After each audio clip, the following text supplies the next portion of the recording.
Olá pessoal, aqui é o Ivan e como ontem a mídia ficou tomada por notícias a respeito do bombardeio que aconteceu no Irã, eu resolvi gravar um vídeo bem breve explicando um pouco das dinâmicas de conflito daquela região e quais podem ter sido as motivações para esse ataque que acometeu o Irã e que nós não sabemos ainda nem de onde veio. Imaginem só, um vídeo breve sobre esse assunto. Não vai dar muito certo, mas vamos lá. Começando pela motivação. Existem muitos, não é exagero dizer que são muitos suspeitos desse ataque. O principal deles sendo Israel, que segue uma política extremamente rígida para coibir qualquer desenvolvimento de armamento nuclear nos seus países vizinhos. E o Irã, como todos sabem, tem um programa nuclear muito forte, desenvolvido, que eles tentam a todo custo levar em frente para que tenham a sua bomba nuclear e possam ameaçar os seus vizinhos e possam, projetar o seu poder na região. Eles insistem que é para fins pacíficos, mas a gente sabe muito bem que é mentira, Não vamos nem discutir uma besteira dessa aqui. A questão é que Israel já fez vários ataques contra o Irã buscando atrasar e estragar esse programa nuclear.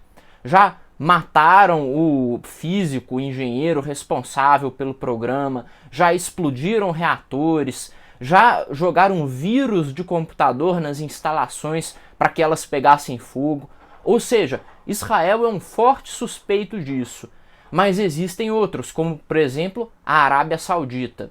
E vejam que a instalação que foi atacada na cidade de Isfahan, não sei falar esse nome, ela era uma instalação que produzia os drones kamikazes iranianos, que são drones, veículos não tripulados, que funcionam como kamikazes. Eles vão acoplados com uma bomba e se chocam contra o alvo, Eles vão lá guiados por computador, caem num alvo e matam pessoas, destroem coisas, daquele jeito que o drone foi feito para fazer. O objetivo do drone na guerra é exatamente esse, é matar a gente. E aí havia lá uma fábrica e essa fábrica foi atacada. E por que a Arábia Saudita então é uma grande suspeita nisso? Porque a Arábia Saudita e o Irã, eles travam uma guerra de procuração no Iêmen. Pegue um mapa, eu vou sugerir a vocês agora, abre o mapinha do Oriente Médio, pode ser o Google Maps mesmo, e vejam lá onde que fica o Iêmen, onde fica o Irã e a Arábia Saudita. E vocês vão entender que Irã e Arábia Saudita, eles travam essa guerra de procuração no Iêmen, eles patrocinam seus grupos terroristas favoritos para um atacar o outro, porque eles querem brigar pela supremacia do Golfo Pérsico, daquela região do mar no mundo onde passa muito petróleo, muitas mercadorias. Então eles querem de todo jeito ter a supremacia naquela região. E vejam que interessante, a Arábia Saudita acaba sendo como é um aliado dos Estados Unidos, acaba sendo até uma espécie de instrumento de uma guerra de procuração americana contra o Irã, e aí a Arábia usa grupos terroristas no Iêmen e em outros lugares para travar a guerra de procuração para eles, ao invés deles entrarem numa guerra direta. Então pode muito bem ter sido a Arábia Saudita, pode ter sido o Iraque também, que desde que o regime de Saddam Hussein caiu, ficou cada vez mais próximo dos Estados Unidos, e antes disso, inclusive, já tinha inimizade com o Irã. Aliás, inimizade entre o Irã e o Iraque é algo bem antigo, não vale nem a pena entrar nos pormenores. Só que vamos falar sobre a dinâmica do conflito agora em relação a Israel. Porque todo mundo acha mesmo que foi Israel, é o principal suspeito de ter destruído aí as instalações militares. Então, me perguntaram, como que pode ser essa guerra? Vai ser igual está acontecendo na Ucrânia? Israel vai invadir o Irã? Para começar, isso eu garanto que não, já que Israel tem um contingente pequeno, uma população pequena, apesar de ter um exército extremamente bem treinado e etc., tem uma população pequena para invadir uma área do tamanho do Irã, principalmente sendo um país complicado. O que eu digo de país complicado? É um país extremamente árido e montanhoso. Ele só é melhor que o Afeganistão. O Afeganistão é o pior lugar do mundo para se invadir, mas o Irã não perde em muito. É montanhoso, as suas cidades são muito bem protegidas por acidentes geográficos, e por isso invadir o Irã não é uma coisa que eu recomendaria para ninguém. Então é muito mais provável que nós venhamos a ver aí Israel lançando mais ataques de drone, ataques aéreos, principalmente porque Israel tem uma superioridade aérea garantida naquela região.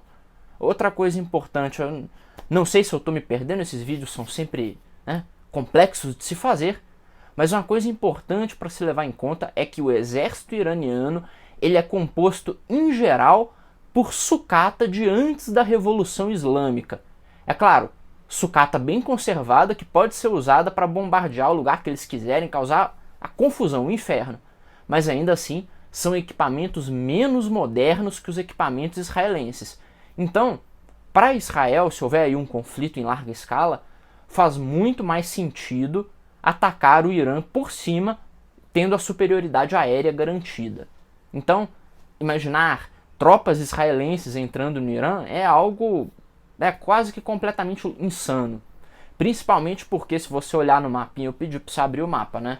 Se você olhar o mapinha de novo, você vai ver que no caminho lá tem o Iraque, tem, né, outros países, tem montanha pra caramba. Então você chegar de Israel pro Irã é uma coisa bem mais difícil do que ir, por exemplo, da Rússia para a Ucrânia, que são vizinhos e que compartilham territórios praticamente de planícies, é bem fácil se deslocar. Outra questão agora sobre a possibilidade do Irã atacar Israel, né?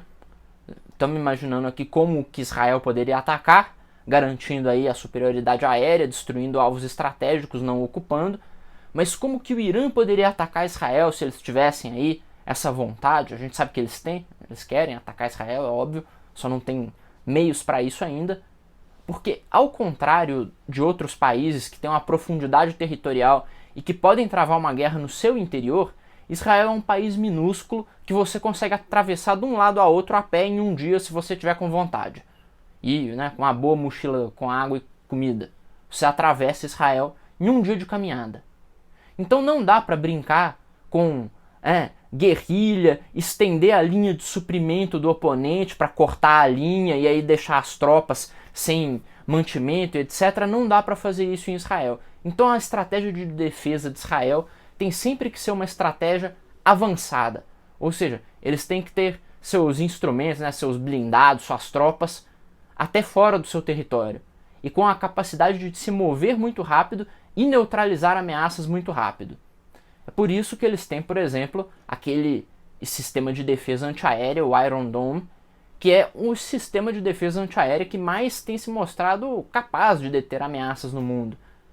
Ele explode os mísseis inimigos em pleno ar, e eles podem fazer isso porque tem um território pequeno, e aí dá para gastar dinheiro com os mísseis do Iron Dome, que são extremamente caros, dá para gastar dinheiro protegendo o território. Colocar um Iron Dome, por exemplo, num território como o da Ucrânia, que é imenso, seria completamente inviável financeiramente. Seria inviável produzir a quantidade de mísseis de alta tecnologia que são necessários para rastrear os alvos em pleno ar e destruí-los. Então, essas são as peculiaridades de Israel. É um território pequeno que precisa se manter sempre em posição de alerta e com a capacidade de dar pronta resposta aos ataques inimigos. Aí como que o Irã pode fazer, né? Ou qualquer país que queira atacar Israel?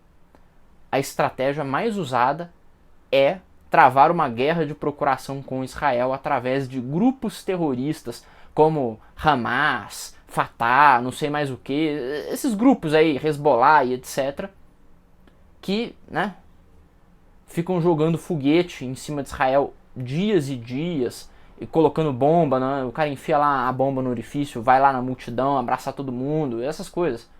É essa a principal forma que eles têm para travar as guerras com Israel. Já que travar uma guerra frontal... Gente, vou derrubar um negócio aqui.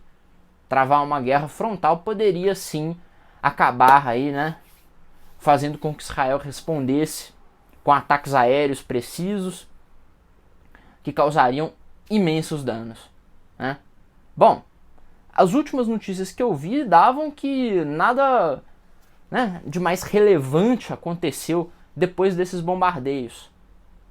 Parece que ninguém assumiu a autoria, O Irã criticou os ataques, mas não nomeou nenhum culpado. Então, pessoal, vamos esperar aí os próximos capítulos para ver o que é que vai acontecer. No momento, eu acredito que é impossível que comece uma guerra assim na próxima semana, eles comecem a se matar, comecem a jogar bomba um no outro. Eu acho extremamente difícil, mas uma guerra entre o Irã e Israel, principalmente, é algo inevitável no longo prazo. Principalmente com o aumento das capabilities iranianas, né? Se o Irã continuar tentando modernizar seu exército, modernizar sua força aérea, etc., eles vão, sem dúvida, causar ali problemas, vão acabar atacando Israel. Então, pessoal, espero que vocês tenham gostado do vídeo. Deixa eu mexer nesse controlezinho aqui que desliga a câmera. Enquanto isso, eu vou pedir para vocês se inscreverem no canal, clicarem no sininho, no joinha, e até a próxima.